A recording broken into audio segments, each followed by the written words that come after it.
I really enjoy getting your questions regularly, so I try to do one of these Q&A videos around once a month just to get to some of your questions. So let's dive right in. A lot of people have asked me this one: if you could play an instrument besides cello, what would it be?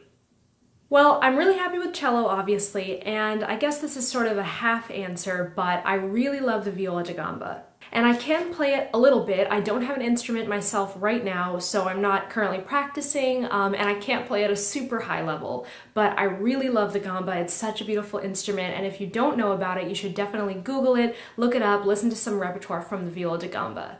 It's kind of considered the predecessor to the cello, but it is a little bit different. It's tuned differently, has more strings, and has a slightly different timbre. But sometimes in certain contexts, if you hear it in a recording, you might not be able to tell the difference between a gamba and a cello. The solo repertoire is where you really hear the difference in the instrument because you can get chords with 6 or 7 notes even on the viola da gamba. So I love that instrument. I would love to be able to play it proficiently, and hopefully if I get my hands on one, I can start practicing it more and playing it more. Did you have to learn piano and music theory in undergrad? Did you like it or despise it like me? So I had a different relationship with all my different required courses in undergrad and grad school. I really liked music theory for the most part. Once it got more complex, like analyzing later romantic works and stuff like that, it got a little over my head, but really basic theory and things like counterpoint I really enjoyed. I also really liked ear training as a class, and that's just incredibly useful for all musicians in really whatever you do. Piano, on the other hand, while I enjoyed having to learn a little bit of piano, I really struggled with it. I found it really difficult to play 2 hands at one time. I can still sight read on piano if it's only 1 hand, but 2 hands at a time on piano was really hard for me, so I definitely struggled in piano class. And in grad school, I had to take a figured bass class where I had to play harpsichord and realize harmonies with the harpsichord. And while I loved being able to do that on a very basic level, it was incredibly stressful, mostly because my piano skills were not that good. Music history was another required class that I had to take in undergrad, which I of course loved, as you can probably imagine with, the career that I've gone into.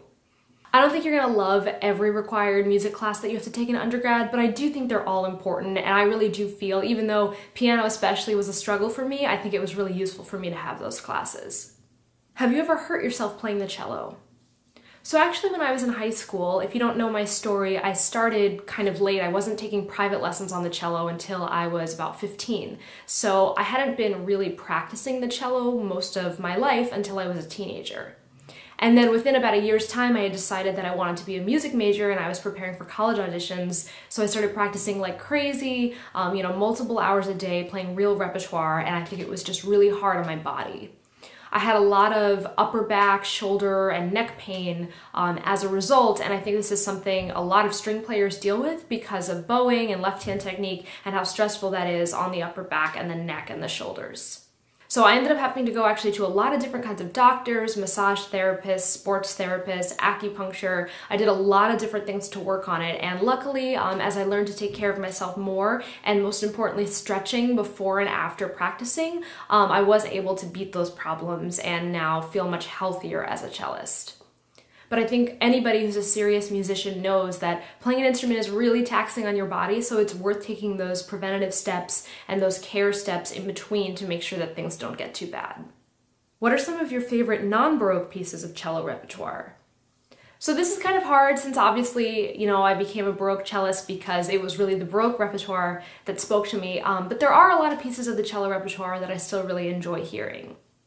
I really like the Shostakovich Sonata. I'm a fan of Shostakovich in general, so I really enjoy his cello sonata, and some of the really classic pieces of cello repertoire, like the Elgar Concerto, are still completely timeless to me. I still love hearing them. Other than that, there's a really cool contemporary piece called Giulio for solo cello that's more kind of like a fiddle style piece that I heard in high school and fell in love with. Thanks so much to everybody who submitted questions via Instagram or Facebook. I always love hearing from you guys. I try to answer the questions in the comments when I can, but when one presents itself that I could answer a little better in a video, I try to make these Q&A videos from time to time. Thanks so much for watching. If you're not a subscriber already, be sure to subscribe to my channel and check out some of my other videos. And if you'd like to help support me in the production of these videos, you can become a patron on Patreon.